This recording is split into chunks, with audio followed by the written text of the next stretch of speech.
Bonjour à toutes et à tous, nous sommes aujourd'hui au domaine de l'Ermitage. C'est un lieu incontournable à Saint-Mandrier. C'est un magnifique domaine qui est tout à la fois un lieu d'exposition tout au long de l'année, des expositions temporaires. C'est aussi un musée de la pêche, paraît-il, et c'est bien sûr une partie importante du patrimoine de Saint-Mandrier. Pour nous y accueillir, nous remercions notre invité, Michel Bruel, qui est le métayer actuellement en place. Bonjour Michel. Bonjour Philippe. Bon, merci de m'accueillir tout d'abord aujourd'hui sur le domaine. Est-ce que tu connais le principe de l'émission ? Pas tout à fait, mais je vais le découvrir au fur et à mesure. Tu vas le découvrir. Je sais que tu as regardé quand même les tout à fait, j'ai regardé, oui. Un petit peu. Alors, c'est toujours les mêmes questions. Il n'y a pas de piège. On commence pour découvrir le personnage. Tu es né où et quelles études tu as faites ? Alors, effectivement, je suis né dans le sud-ouest, donc exactement là où on fait les pruneaux, du côté d'Agen, dans le Lot-et-Garonne. Donc, mes études, jusqu'en mai 68, c'était des études comme tous les scolaires, jusqu'en seconde. Et ensuite, mai 68, il a fallu faire un choix, c'est-à-dire où j'arrêtais d'envoyer des pavés, ou alors, j'ai quitté, parce qu'on m'avait dit comme ça, vos études, c'est pas l'avenir pour vous, donc j'ai choisi de ne pas rentrer dans la marine. D'accord. Et c'est pour cela que je suis atterri dans le coin, principalement en premier lieu à Toulon. Donc c'était un petit peu la question suivante. Avant de t'occuper du domaine, qu'est-ce que tu faisais ? Alors donc ma carrière était principalement a été toute ma carrière dans la marine. J'ai servi la marine pendant 45 ans en gros, 21 ans en tant que militaire et 24 ans je dirais en tant que civil pour le ministère de la Défense. D'accord. Ouais. Donc tu as vu que, je ne sais pas si tu l'as vu, on avait fait une émission récemment avec Caroline. Je ne sais pas si tu as vu une jeune femme militaire qui est maître. Et qui encadre au PEM. D'ailleurs, on lui fait un petit coucou, Caroline, parce qu'elle a quand même atteint 666 vues. 666, elle est diabolique. Bon, ça c'est dit. Ça fait combien de temps que tu t'occupes maintenant du domaine de l'Ermitage ? Donc, ça fait exactement 5 ans. 5 ans, ça fera 5 ans au 1er janvier. Je suis rentré ici en 2016. Moi, pour moi, on a commencé quasiment à zéro, donc il a fallu tout remettre en place.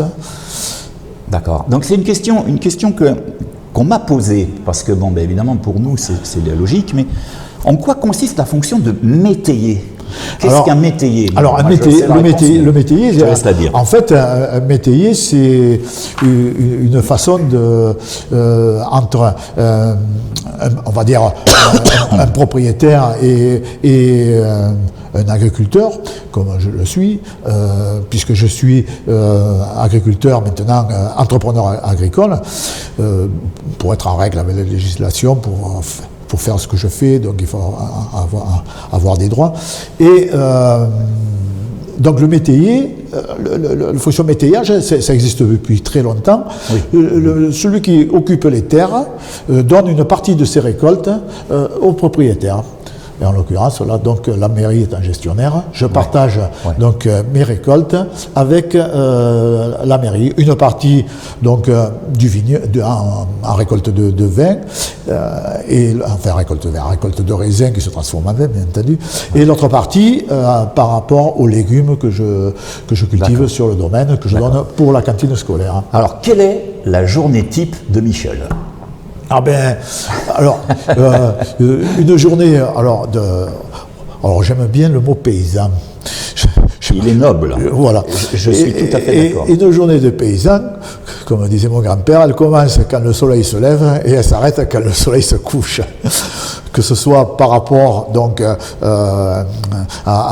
aux occupations qu'il y a de la terre et aux occupations qu'il y a avec notre bétail. Notre bétail qui se limite quand même à 2 ânes, un poney, enfin une ponette, et la partie, on va dire,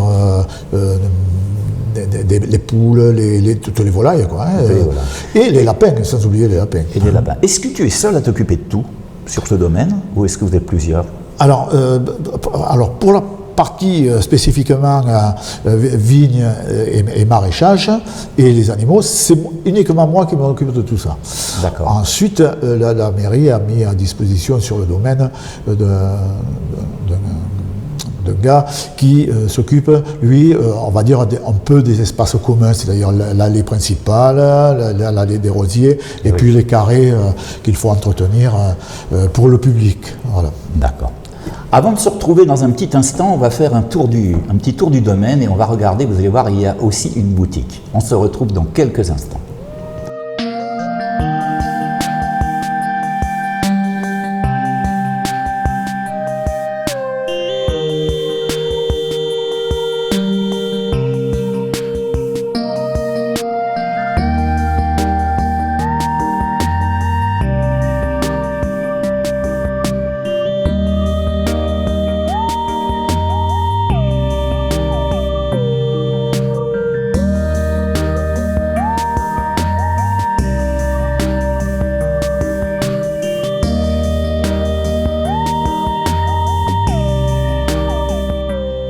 Alors, comment fonctionne en fait l'Ermitage? Parce qu'on y trouve également donc, des produits à vendre, hein, on vient de les voir, et il y a des expos temporaires, et puis il y a également une partie gîte, il me semble, gîte ou hôtellerie, enfin, je ne sais pas comment on peut appeler ça, ou location. Non, c'est tout à fait, ce sont des gîtes, il y a 3 gîtes, de 4 et 6 couchages, qui sont très demandés d'ailleurs chaque année, hors cette année 2020 qui est un peu particulière.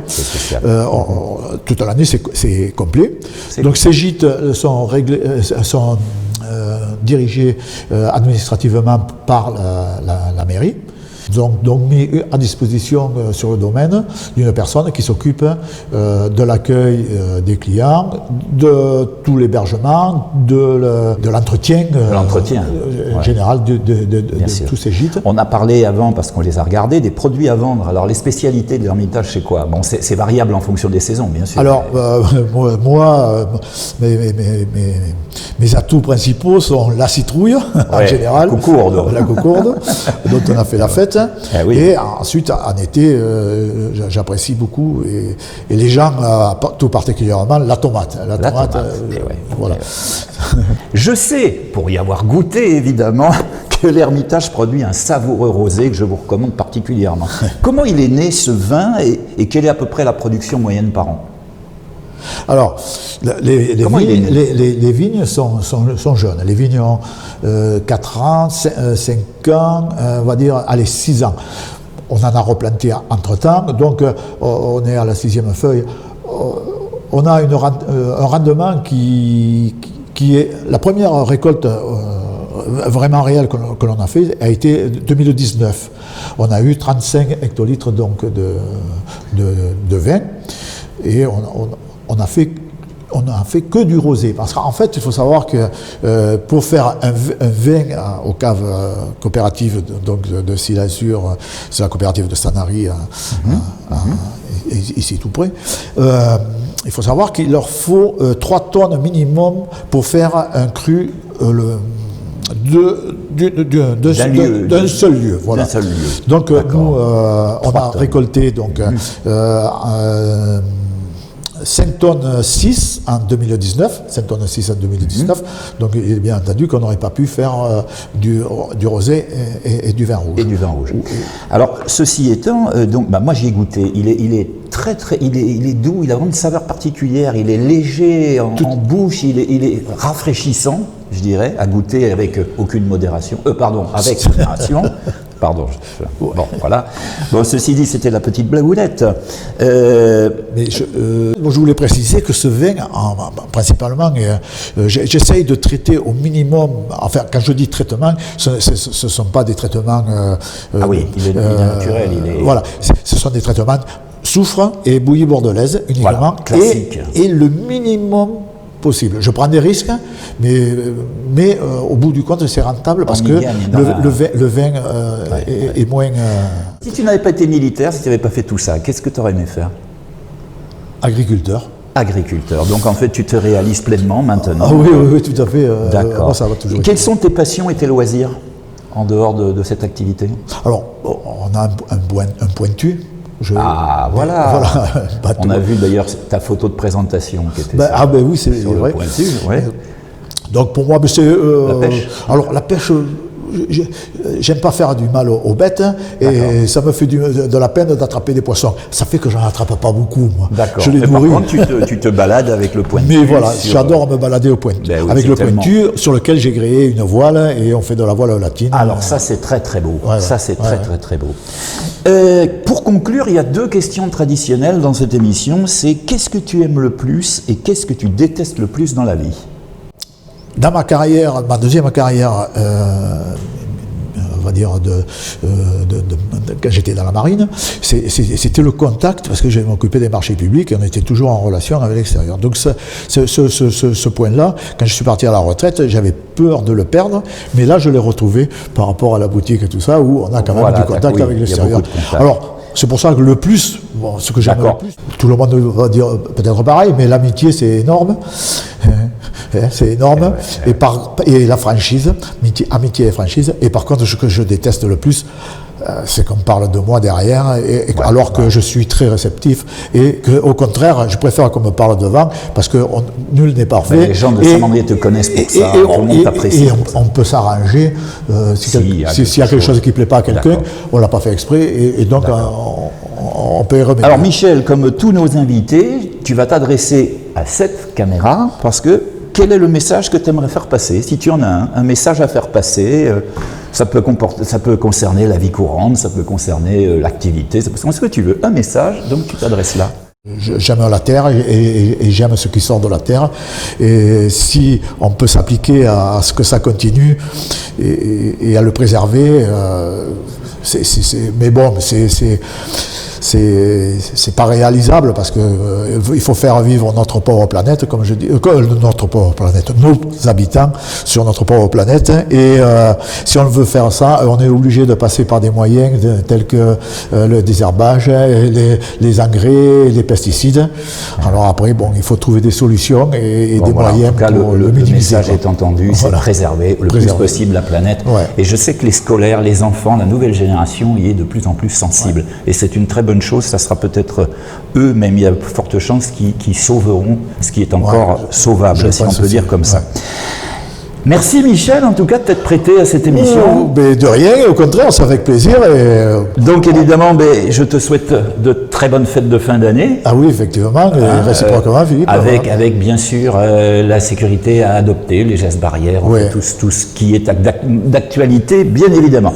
Il n'y aura pas d'émission pendant les périodes de fête, donc on va se retrouver l'année prochaine avec de nouveaux invités, toujours les plus originaux les uns que les autres. Vous n'oubliez pas, comme d'habitude, de vous abonner à la chaîne et de partager nos vidéos.